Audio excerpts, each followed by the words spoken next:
یہ کام زبانی ہے، لیکن ان سوالات جوابات پہ تھوڑا سا تبادلہ خیال کر لیتے ہیں۔ الف جز ہے کہ پہاڑ نے گلہری سے کیا کہا۔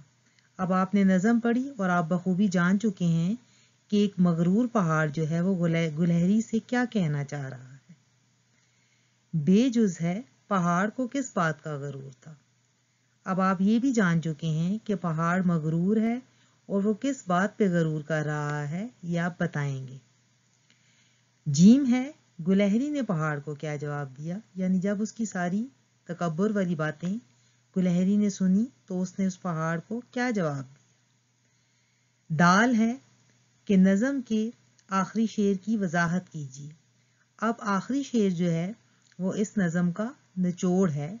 اصل بات جو ہمیں علامہ اقبال بتانا چاہ رہے ہیں وہ اسی شعر میں بیان کی گئی ہے، جو آپ نے اس کا اخلاقی پہلو بھی جانا کہ اس نظم میں ہمیں کیا بتانے کی کوشش کی جا رہی ہے۔ سوال نمبر 3 خالی جگہوں کو پر کریں ہیں، یہ آپ کتاب پر ہی کریں گے اور نظم کے اشعار کی مدد سے ان خالی جگہوں کو آپ پر کریں گے۔ سوال نمبر 5 میں آپ کو کالم دیے گئے ہیں، جن میں کالم الف میں لکھے گئے الفاظ کو کالم بے میں دیے گئے الفاظ سے ملانا ہے، یعنی ان کے ہم معنی الفاظ سے ان کو ملانا ہے۔ اور آپ جانتے ہیں کہ ہم معنی الفاظ وہ ہوتے ہیں جن کے ایک جیسے مطلب ہوتے ہیں۔ جی تو بچوں، اب ہم اپنے تحریری کام کی طرف آتے ہیں، جس میں سب سے پہلے آپ سوال نمبر 1 میں دیکھیں کہ دیے گئے الفاظ کے معنی لکھیں۔ یہ الفاظ جو آپ کو دیے گئے ہیں ان کے معنی سریر خامہ کے آخر میں موجود لغت میں ہیں، آپ وہاں سے دیکھ کے ان کے معنی لکھ سکتے ہیں۔ الفاظ یہ ہیں: آن بان، بساط، حکمت، شعور، غرور اور نکمی۔ اب سوال نمبر 2 کو دیکھیے کہ اقبال کی بچوں کے لیے لکھی گئی نظموں کے نام لکھیں۔ جیسے 3 نظموں کے نام میں نے لکھ دیے ہیں: مکڑا اور مکھی، ہمدردی اور ماں کا خواب۔ اسی طرح ان کی بچوں کے لیے جو اور نظمیں لکھی گئی ہیں ان کے نام آپ خود لکھیں گے۔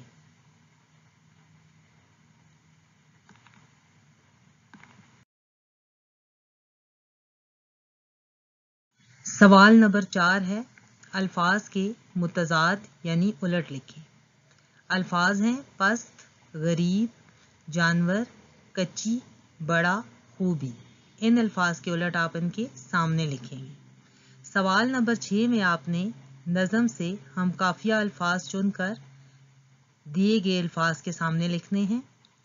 الفاظ ہیں غرور، شان، نصیب، سنبھال اور قدرت۔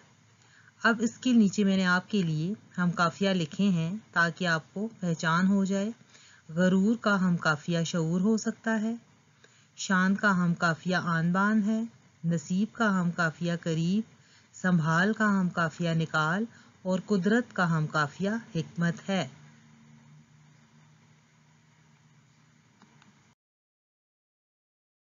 جی تو عزیز طلبہ، اب ہم اپنے آخری کام یعنی خلاصہ نگاری کی طرف آتے ہیں۔ یہ تخلیقی کام ہوگا۔ تخلیقی کام آپ جانتے ہیں وہ ہوتا ہے جو آپ خود کرتے ہیں، کہیں سے نقل کر کے نہیں لکھتے۔ خلاصہ بھی آپ نے خود لکھنا ہے۔ اہم نکات آپ کو سامنے دے دیے گئے ہیں، ان کی مدد سے آپ خلاصہ لکھیں گے۔ خلاصے کا آغاز نظم اور شاعر کے نام سے کیا جاتا ہے۔ اشعار کی تشریح کو مختصر کر کے کہانی کی صورت میں لکھا جاتا ہے۔ خلاصہ پیراگراف کی صورت میں لکھا جاتا ہے۔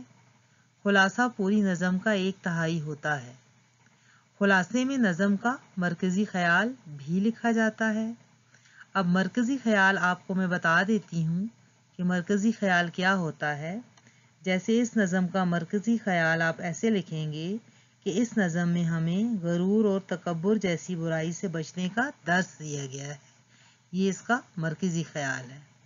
اب ان نکات کو مد نظر رکھتے ہوئے آپ نظم پہاڑ اور گلہری کا خلاصہ لکھیں اور یہ کام آپ student.apms.pk پہ سبمٹ کروائیں گے۔ اپنا خیال رکھیں اور اللہ حافظ۔